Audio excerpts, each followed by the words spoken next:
Hello friends, welcome back to my channel Gyan Sankalp. तो friends, मैं UGC NET की previous year के क्वेश्चन की सीरीज जो लाई हूँ उसमें आज मैं आपको जून 2023 की पॉलिटिकल साइंस के क्वेश्चन का सॉल्यूशन कराऊंगी। और ये जो अभी तक जितने भी यूजीसी नेट हुए उसमें जून को टफेस्ट एग्जाम बोला गया था। जून में जो क्वेश्चन आए वो काफ़ी स्टैंडर्ड वाले, काफ़ी अच्छे क्वेश्चन थे। मतलब कुछ कुछ तो सिलेबस से आउट ऑफ सिलेबस भी कह सकते हो। तो हम स्टार्ट करते हैं आज का क्लास। अगर आप पहली बार चैनल पे आए हो, और दिसंबर 2023 का क्वेश्चन मैंने पिछले क्लास में मतलब डाल रखा है, अगर आपने नहीं देखा है तो आप उसे भी देख सकते हो। और 2024 में जो हुआ है दोनों एग्ज़ाम, जैसे 4 सितंबर को हुआ था, उसका भी मेरे चैनल पे आपको मिल जाएगा। और 18 जून वाला भी क्वेश्चन मिल जाएगा जो कैंसिल हो गया था। तो आगामी आप अभी जनवरी में दे रहे हो यूजीसी नेट, या फिर आप जून में देने वाले हो, या किसी भी स्टेट का पीजीटी या असिस्टेंट प्रोफेसर का देने वाले हो किसी, तो आपको दोनों में वो हेल्प करने वाला है। तो स्टार्ट करें आज का क्लास। हाँ, और अगर आप चैनल वीडियो देख रहे हो तो प्लीज़ लाइक भी ज़रूर कर देना, और अभी तक सब्सक्राइब नहीं की तो सब्सक्राइब कर देना, ठीक है। और बेल आइकन, जब सब्सक्राइब करो तो बेल आइकन को भी प्रेस करो, ताकि जब भी मैं वीडियो डालूँ तो आपको नोटिफिकेशन मिल जाए। और मेरे चैनल पे आपको पॉलिटिकल साइंस की क्लासेस ली जाती है, थ्योरेटिकल पार्ट की, और प्रैक्टिस सेशन लेती हूँ मैं। साथ ही साथ मैं यूपी टीजीटी के हिसाब से मैं हिस्ट्री की भी क्लासेस लेके आती हूँ। काफ़ी सारे ऑलरेडी मेरे चैनल पे अपलोड कर रखा है। अगर आप हिस्ट्री भी, अगर आपका एसएसटी सब्जेक्ट है, किसी भी स्टेट का टीचिंग एग्ज़ाम दे रहे हो तो उसके भी क्लासेस आप ले सकते हो। तो चलो स्टार्ट करें आज का। देखो, किसने कहा था, उग्रवादी न तो राष्ट्र न ही वर्ग के संबंध में चिंतन करता है, इसकी चिंता मानव है, इसकी चिंता व्यक्तिगत स्वतंत्रता के रूप में स्वतंत्रता है। तो ये बोले थे MN. Roy. Option C is the right answer. Next question है, फेडरिक टेलर के प्रकार्यात्मक फॉर्मनशिप के अनुसार शॉप फ्लोर के सेवार्थ निम्नलिखित में से कौन से अवयव सम्मिलित हैं, जिनकी व्याख्या उन्होंने प्रबंध के सिद्धांत में की है। अगर आप इंग्लिश मीडियम, तो इसमें दोनों ही मीडियम में क्वेश्चन है, तो आप वो भी क्वेश्चन देख सकते हो। तो देखो, इसमें क्या स्पीड बोस है, रिपेयर बोस है, रूट क्लर्क है, टाइम क्लर्क है, इंस्पेक्शन फॉरमैन है। तो क्या पूछ रहा है कि प्रबंध सिद्धांत से सम्मिलित है, तो इसका आंसर है आपका ए।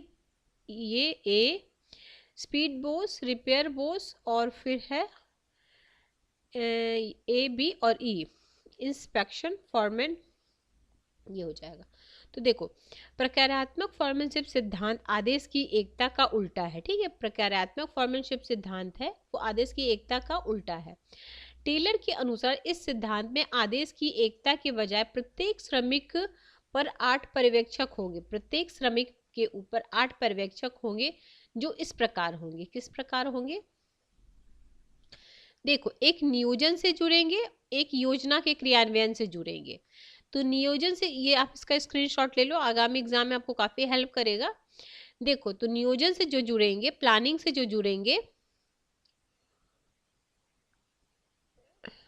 नियोजन से जो जुड़ेंगे उसमें कौन है 4, देखो, रूट क्लर्क है, इंस्ट्रक्शंस क्लर्क है, time time and castle clerk है, और शॉप डिसिप्लिनरी है, ठीक है, कारखाना अनुशासक। और योजना का क्रियान्वयन में जो होंगे, प्रोसेस में जो होंगे, वो गैंग बॉस होंगे, रिपेयर बॉस। देखो, सारे बॉस बॉस एक में है, बस इंस्पेक्टर लगा दो, इंस्पेक्टर। वही पूछा था ना क्या, निम्नलिखित में देखो, प्रकार फॉर्मेशिप के अनुसार शॉप फ्लोर के सेवार्थ कौन है, तो ये है। आगे है आपका, आप इसका स्क्रीनशॉट ले सकते हो। अगला है, भारतीय राज्य व्यवस्था के पुनर्गठन की जेपी नारायण योजना के बारे में निम्नलिखित में कौन सा कथन सही है, सही पूछा जा रहा है। तो देखो, उन्होंने, ऑप्शन में बता दो, ऑप्शन ए है, उन्होंने निचले स्तर से स्वराज को पुनर्जीवित करने की अपेक्षा की। दूसरा है, राजनीतिक संगठन की मूलभूत इकाई ग्राम पंचायत होगी। सी है, ग्राम सभा जमीनी स्तर के लोकतंत्र के आधार के रूप में कार्य करेगी। डी है, यह पंचायती राज्य की विभिन्न इकाइयों के बीच सांगठनिक संबंध स्थापित करने में भी संलग्न होगा। तो अब इसमें है ए, बी को सिर्फ एलिमिनेट करना था, ए, सी और डी है। बी नहीं होगा, बी क्या बोल, राजनीतिक संगठन की मूलभूत इकाई ग्राम पंचायत होगी, यही नहीं होगा, ये वो नहीं बोलते, वो क्या क्या बोलते फिर से मैं एक बार बताती हूँ आपको। उन्होंने निचले स्तर पर स्वराज की पुनर्जीवित करने की अपेक्षा की थी, ठीक है। फिर उन्होंने ग्राम सभा को जमीनी स्तर के लोकतंत्र के आधार के रूप में कार्य करेगी, ठीक है। यह पंचायती राज्य की विभिन्न इकाइयों के बीच सांगठनिक और संबंध स्थापित करने में भी संलग्न होगी। बी क्या बोल रहा, राजनीतिक संगठन मूलभूत इकाई ग्राम पंचायत होगी, मूलभूत इकाई ये नहीं बोले थे, बाकी बोले थे, ठीक है। आगे चलते हैं, आप इसे भी पढ़ सकते हो। आगे चलते हैं, कल्याणकारी राज्य का निम्नलिखित में से कौन सा शासन रिचर्ड टिटमस की कल्याणकारी राज्य के वर्गीकरण के संस्थानिक पुनर्वितरण के अनुरूप है। तो ये कौन सा है अनुरूप, वो है स्कैंडिनेवियन सामाजिक लोकतांत्रिक शासन। Option B is the right answer. तो कल्याणकारी राज्य का स्कैंडिनेवियन सामाजिक लोकतांत्रिक शासन प्रणाली रिचर्ड टिटमस के कल्याणकारी राज्य के वर्गीकरण के संस्थानिक पुनर्वितरण के अनुरूप है। क्वेश्चन नंबर 5, सामाजिक आंदोलन में प्रक्रिया मॉडल के प्रस्तावक निम्नलिखित में से कौन है। प्रक्रिया मॉडल, सामाजिक आंदोलन में, तुलनात्मक राजनीति में सामाजिक आंदोलन में प्रक्रिया मॉडल के कौन है, तो ये है आपके डग मैकएडम्स। तो देखो, राजनीतिक अवसर सिद्धांत, जिसे राजनीतिक प्रक्रिया सिद्धांत या राजनीतिक अवसर संरचना के रूप में भी जाना जाता है, सामाजिक आंदोलन का एक दृष्टिकोण है जो राजनीतिक समाज शास्त्र से प्रभावित है। इसका तर्क है कि सामाजिक आंदोलनों की सफलता और विफलता मुख्य रूप से राजनीतिक अवसरों से प्रभावित होती है।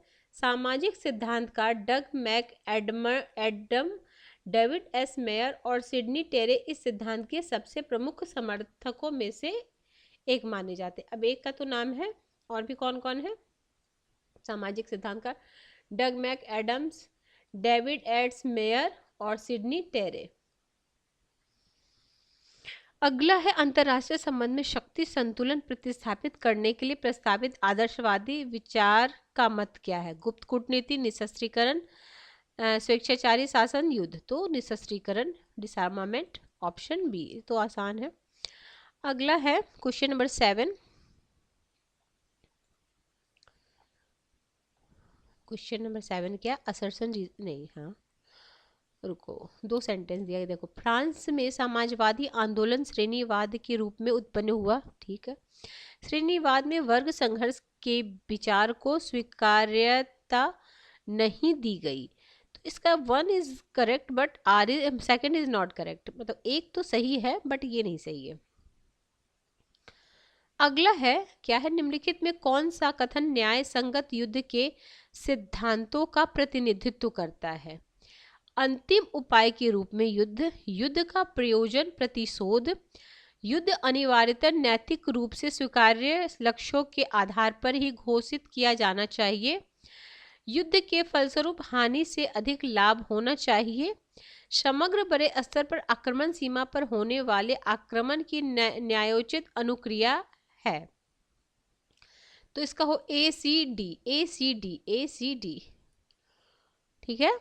चले आगे चलते हैं, देखो इसको देख दो। न्याय संगत युद्ध, जस्ट वॉर की अवधारणा मध्यकालीन, ये भी मध्यकालीन विचारक थॉमस एक्विनोस ने दी थी। एक्विनोस ईसाई दर्शन के अनुसरण के कारण हिंसा एवं युद्ध को अनावश्यक मानता है, वह न्यायपूर्ण युद्ध को आवश्यक मानता है। न्याय संगत युद्ध की अवधारणा इस प्रकार है, ऐसा युद्ध जो न्यायपूर्ण ध्येय की पूर्ति के लिए लड़ा जाए। दूसरा, अंतिम उपाय के रूप में युद्ध किया जाना चाहिए, युद्ध के फलस्वरूप हानि से अधिक लाभ होना चाहिए, युद्ध अनिवार्यतः नैतिकता रूप से स्वीकार्य लक्ष्यों के आधार पर ही घोषित किया जाना चाहिए। एनवॉय टू नेहरू नामक आलोचनात्मक विद्वत्तापूर्ण इतिवृत्ति के लेखक कौन है। तो इसके हैं आपको Scott Reid, Scott Reid, Scott read.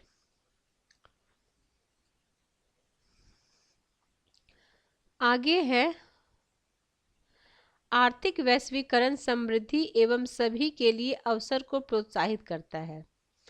कारण बोल रहा है आर्थिक वैश्वीकरण ऐसी मुक्त बाजार आधारित अर्थव्यवस्था को प्रोत्साहन देता है जिसमें सामाजिक एवं राजनीतिक लाभ होता है। तो इसका हो जाएगा बोथ आर करेक्ट, और सही व्याख्या भी है, बिल्कुल सही बात है। निम्नलिखित किस राजनीतिक विचार ने नारीवाद दृष्टिकोण से हंस या मैर्गनथाउ द्वारा प्रस्तावित यथार्थवाद का पुनर्सूत्रबद्ध किया था? तो इसमें है आपका ऑप्शन देखो, गुटेनबर्ग, आबू, जेन टिकनर। तो ऑप्शन सी जेन टिकनर ने किया था। अमेरिकी नारीवादी विचारक जेन टिकनर इस ओर ध्यान केंद्रित करती हैं कि अंतर्राष्ट्रीय राजनीति को पुरुष का विश्व क्यों मान लिया तथा स्त्री को विदेश नीति निर्माण, सेना तथा अंतर्राष्ट्रीय राजनीति विषय से दूर क्यों रखा गया। इसका कारण वे मॉर्गनथाउ के इच्छा सिद्धांत में पाती हैं। टिकनर मॉर्गनथाउ के राजनीतिक यथार्थवाद के इच्छा सिद्धांतों में कमी बताते हुए स्पष्ट करती हैं कि उसकी भाषा में द्वैध वृत्ति अर्थात दो अर्थ रखती है। टिकनर ने इन छह सिद्धांतों को पुनर्सूत्रबद्ध करते हुए नारीवादी विकल्प के रूप में नए सिद्धांत प्रस्तुत करती हैं। अगला फ्रेंच फैनन की पुस्तक ब्लैक स्किन व्हाइट मास्क में निम्नलिखित अध्याय शामिल है। अब ना बहुत सारे बुक के अध्याय भी पूछे जा रहे हैं। तो इसका आंसर क्या है? द निग्रो एंड लैंग्वेज, फिर है निग्रो एंड साइकोपैथियोलॉजी, डी है आपका निग्रो एंड रिकॉग्निशन। ठीक है, तो ए, सी और डी। फ्रेंच फैनन की महत्वपूर्ण पुस्तक, इसमें 8 है अध्याय है, 8 का है नाम। आप प्लीज स्क्रीनशॉट ले लो, हो सकता है नेक्स्ट टाइम कुछ अलग पूछ ले और 4 ऑप्शन अलग दे दे। तो देखो, फ्रेंच फैनन की महत्वपूर्ण पुस्तक ब्लैक स्किन व्हाइट मास्क 1952 में कुल 8 अध्याय हैं, जिसका सही क्रम क्या है? The Negro and language, the women of colour and the white man, the man of colour and white women. दोनों देखो, पहले white man, white women, white colour, और दोनों ऊपर नीचे वाला देख लो। The so called dependency complex of colonised people, the fact of blackness, the Negro and the psychopathology, the Negro and the recognitions by way of conclusion. आप इसको ना इंग्लिश में रखो, और इंग्लिश में ही जब क्वेश्चन आप देखना, तो अगर आप हिंदी मीडियम के भी हो तो आप इंग्लिश वाला क्वेश्चन देख के, अगर इनकेस ऐसा क्वेश्चन आता है तो आप इसका स्क्रीनशॉट ले लो या आप नोट डाउन कर लो, बहुत इंपॉर्टेंट थिंग्स है। अगला है, ये भी काफ़ी इंपॉर्टेंट है क्योंकि इससे ऐसे क्वेश्चन आते ही बहुत बार आते हैं। देखो, politics and the ethics of the Indian constitution, the Indian parliament, federal government, Indian constitution cornerstone of a nation. तो इसका देखो, politics and ethics of the Indian constitution, यह है राजीव भार्गव का। द इंडियन पार्लियामेंट है BL शंकर और बेलरियन रॉड्रिक्स का। फिर फेडरल गवर्नमेंट है केसी वेयर का, ये शायद आपको पता होगा। Indian constitution cornerstone of nation, Granville Austin. देखो, ऐसे मैच द फॉलोइंग में क्या होता है ना, अगर 1 से 2 भी अगर आपको आएगा ना तो आप कर लोगे। अब जैसे देखो, आपको इसमें केसी वेयर का शायद आता हो, फेडरल गवर्नमेंट, और ये कई बार आपने देखा होगा इनका भी, ग्रेलवेल ऑस्टिन का और केसी वेयर का, कई बार एग्जाम में प्रीवियस ईयर यूजीसी नेट की बात कर रही हूँ मैं, उसमें कई बार इनकी बुक दिए गए। तो सी में हमें, एक मिनट रुको, हाँ क्या है, फेडरल गवर्नमेंट का सी में सेकंड, सी का सेकंड। देखो, देखो 2 आपको आना चाहिए, सी का सेकंड, और अगर डी वाला पता होता तो 2 से आप कर लेते। ठीक है ना? चलो, अगला श्री अरविंदो के अनुसार आध्यात्मिक क्रांति का कार्य आधारित है, तो वो है सच्ची चेतना। ये एलिमिनेट करके आप कर सकते थे। निम्नलिखित में से किन विचारकों का मत है कि स्वतंत्रता नष्ट हो जाती है क्योंकि संपत्ति संपन्न वर्ग के पास अन्य व्यक्तियों पर प्रभुत्व की शक्ति होती है? तो इसमें है, क्या बोल रहे हैं एक बार फिर से क्वेश्चन, निम्नलिखित में से किन विचारकों का मत है कि स्वतंत्रता नष्ट हो जाती है क्योंकि संपत्ति संपन्न वर्ग के पास अन्य व्यक्तियों के प्रभुत्व। हाँ, तो ये तो ऑप्शन, अच्छा ए बी सी करके होगा आंसर। मार्क्स और एंजल्स होंगे ना, मार्क्स एंजल रूसो होंगे, उनमें सिर्फ वो उनको हटाना होगा लॉक को। तो सी ए बी और डी सी में रूसो होंगे, है नहीं, लॉक होंगे, लॉक को एलिमिनेट करना था, फिर तीनों थे, ठीक है। आगे है क्वेश्चन, हाँ 1845 निम्नलिखित किन कथनों से मार्क्स द्वारा 1845 में स्वयं को लिखे गए लघु 11 परिच्छेद या शोध प्रबंध में प्रैक्टिस का विचार सर्वाधिक स्पष्ट पल्लवित होता है?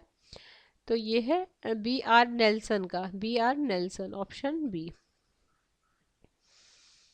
बी आर नेल्सन के अनुसार मार्क्स द्वारा 1845 में स्वयं को लिखे एक लघु 11 परिच्छेद या शोध प्रबंध में प्रैक्सिस का विचार सर्वाधिक स्पष्ट पल्लवित होता है। प्रैक्सिस एक ग्रीक शब्द है जिसका तात्पर्य है विचार एवं व्यवहार की एकता, अर्थात सिद्धांतों एवं विचारों का निर्माण सिर्फ ज्ञानवर्धन के लिए नहीं होना चाहिए बल्कि व्यवहार में ढालने के लिए होना चाहिए। ये काफ़ी देखो, पंजाब, गुजरात, लद्दाख और तेलंगाना, तो सबसे देखो लद्दाख 2019 में बना है, तेलंगाना 2014 में बना है, तो आपका हो जाएगा ऑप्शन नंबर, हाँ सबसे पहले हमें क्या पता है, तेलंगाना पता है 2014, डी में थर्ड, डी में था, दो में है, उसके बाद सी में है हमारा 4, सी में 4,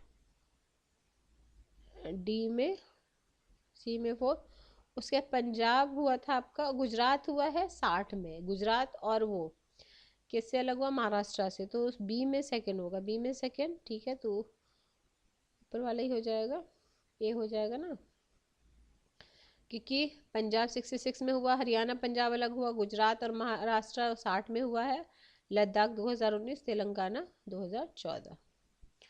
निम्नलिखित में से कौन सी वेबसाइट भारत सरकार के नागरिक चार्टर से संबंधित एक विस्तृत वेबसाइट है? तो ये है www.goi, ये वाला ऑप्शन सी, charters.nic.in।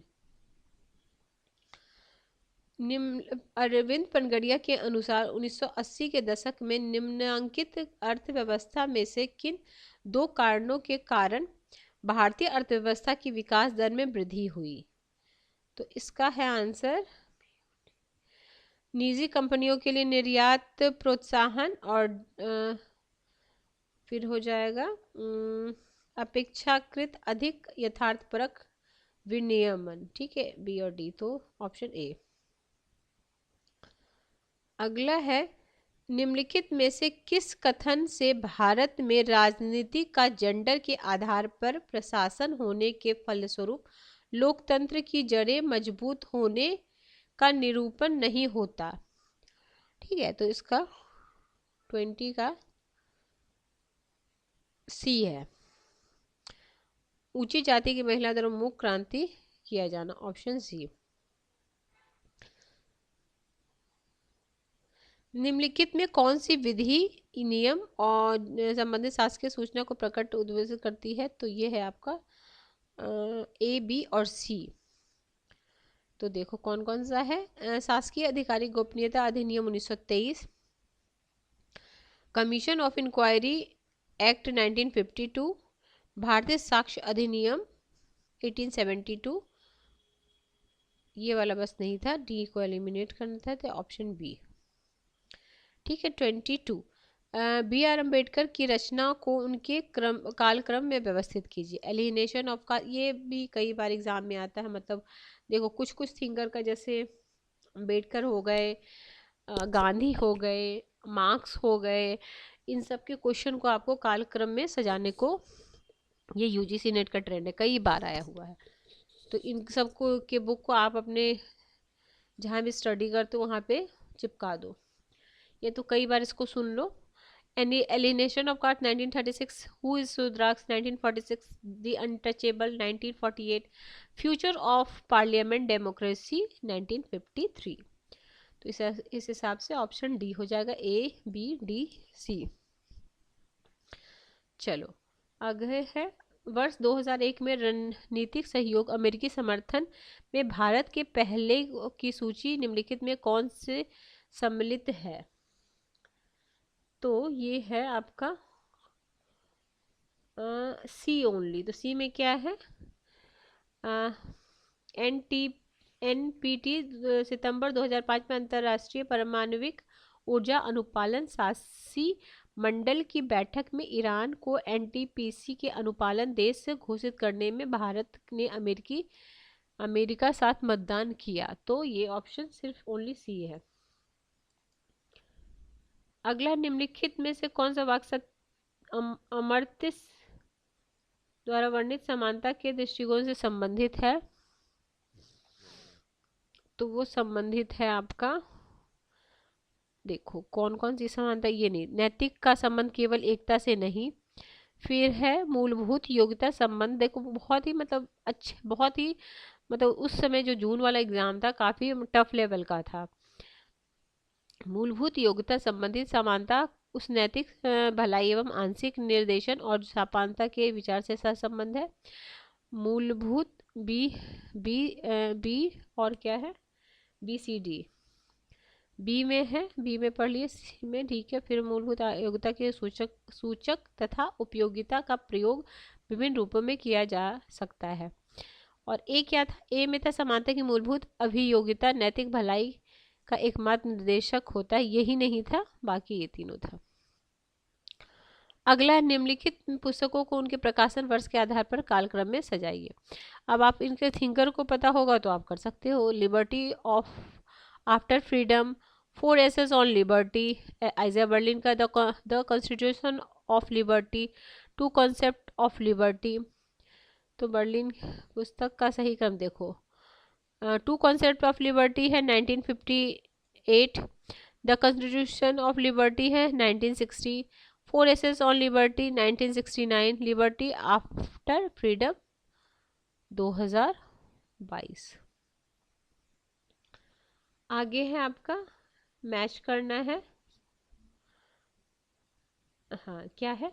विवेकपूर्ण विकल्प संस्थावाद के सार्वभौमिक सामान्यीकरण के पक्षपात की आलोचना, ब्रिटेन जापान अमेरिका में कौशल प्रबंध संस्थान परिवर्तन का अध्ययन।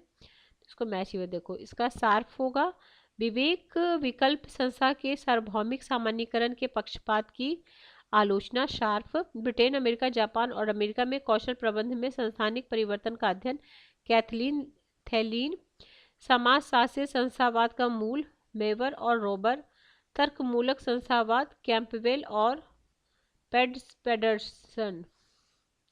अगला 27 विल किमलिका के अनुसार निम्नलिखित में कौन सा अधिकार सामूहिक नहीं है?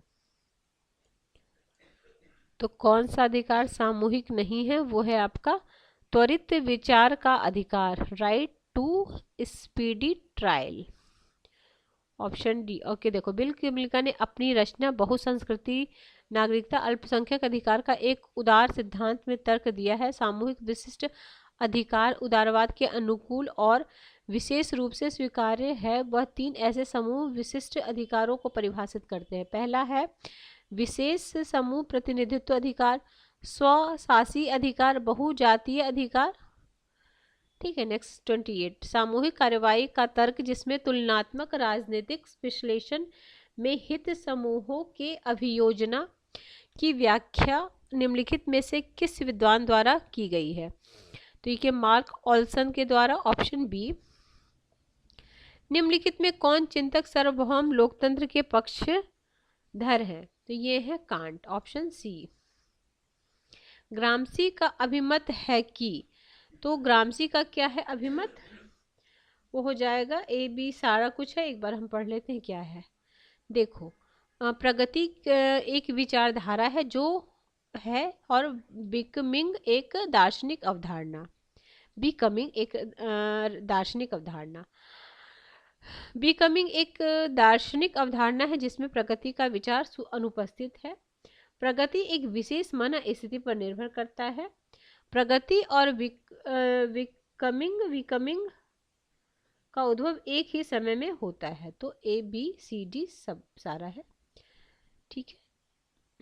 31 निम्नलिखित प्रधानमंत्री में से किसने अमेरिकी और सोवियत संघ के बीच बढ़ते शीत युद्ध की स्थिति में भारत के दृष्टिकोण के बारे में कहा? वे एशिया में हमारे पड़ोसी हैं और हमें अनिवार्यतः अनेक समान कार्य करने होंगे, एक दूसरे के साथ कार्य करने होंगे।